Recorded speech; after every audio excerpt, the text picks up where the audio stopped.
Hello everyone, good morning. সকলে কেমন আছো? তো আজকে আবারও চলে এসেছি নতুন একটা ব্লগ নিয়ে। তো গত কিছুদিন থেকেই ঘুরতে যাওয়ার প্ল্যানিং ক্যান্সেল হচ্ছে, মানে ঘুরতে যাওয়ার জন্য রেডি হচ্ছি, হয়েও যেতে পারছি না বৃষ্টির জন্য। কিন্তু আজকে ফাইনালি আমরা একদম রেডি হয়ে গেছি। আজকে বৃষ্টি হোক যাই হোক, বন্যা হয়ে যাক, আমরা আজকে ঘুরতে বের হবই। মানে মামির স্কুল খুলে যাবে আর ঘুরতে যাওয়ার সময় হচ্ছে না, তাই আমরা এখন এই যে আমি রেডি হয়ে গেছি, মামসোনা রেডি হয়ে গেছে, মামের পাপাও রেডি, আর গাড়ি অলরেডি আসছে। তো আমরা ঘুরতে যাচ্ছি। কোথায় যাচ্ছি সেটা কিন্তু জানি না, মানে গাড়িতে উঠে যেদিকে দু চোখ যায় আজকে ঘুরে ফিরে চলে আসবো। তো চলো পুরো ব্লগটার সঙ্গে থাকো, দেখতে থাকো, আশা করছি ব্লগটা ভালো লাগবে। কিন্তু কোথায় যাচ্ছি সত্যি জানি না, কোথায় যাব কোনো প্ল্যানিং নেই, প্ল্যানিং ছাড়াই বেরিয়ে পড়ছি।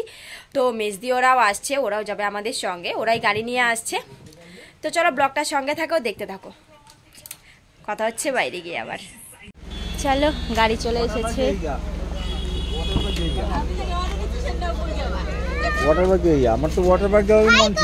আমাদের ড্রাইভার মশাই কোথায় নিয়ে যাবে জানি না, গাড়িতে বসে পড়লাম, এখন যেদিকে দু চোখ যায় চলে যাবো। এই দেখো চলে গেছে আরেকজন।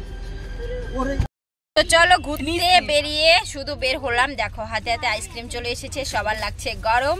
তো এদিকে সবাই আইসক্রিম খাচ্ছে, মামরা চলে গেল বাইরে।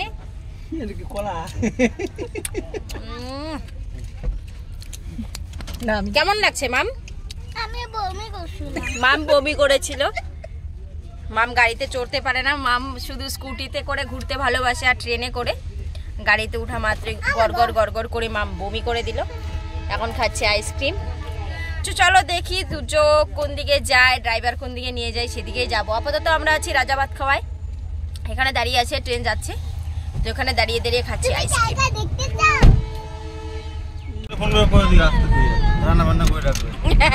ওই যে আমি ওগুলো পাটার মাংস রাখতে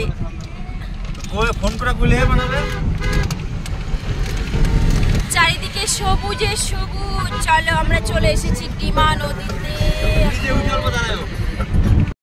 তো পৌঁছে গেলাম ডিমা নদী ব্রিজের এখানে। তো চলো এখানে দাঁড়িয়ে একটু ছবি তুলে নেব, কিছু রিলস বানিয়ে নিচ্ছি। তোমরাও দেখতে থাকো ভিডিওটা, আশা করছি ভালো লাগবে তোমাদেরও।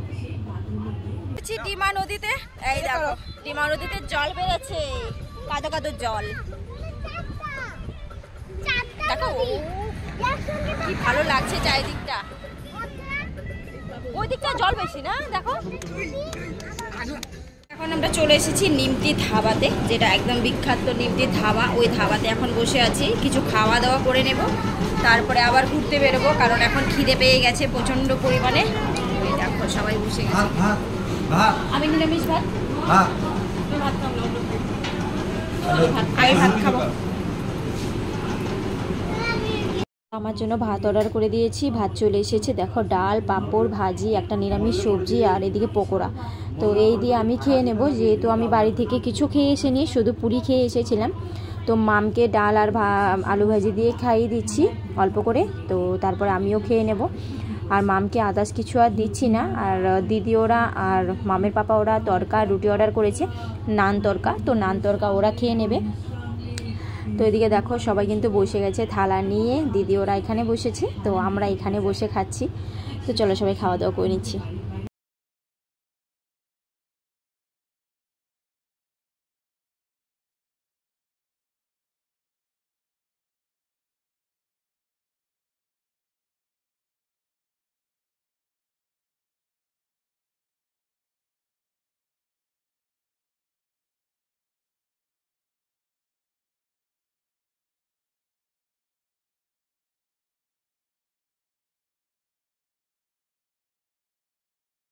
বন্ধুরা ফাইনালি আমরা বাড়ি পৌঁছে গেলাম। তো অনেকক্ষণে পৌঁছেছি, আসার পরে মাম দেখো একদম বিছানা নিয়ে নিল, মানে এতবার বমি করেছে, প্রচুর বমি করেছে, 6 থেকে 7 বার বমি করার পর শরীরটা দুর্বল হয়ে গেছে।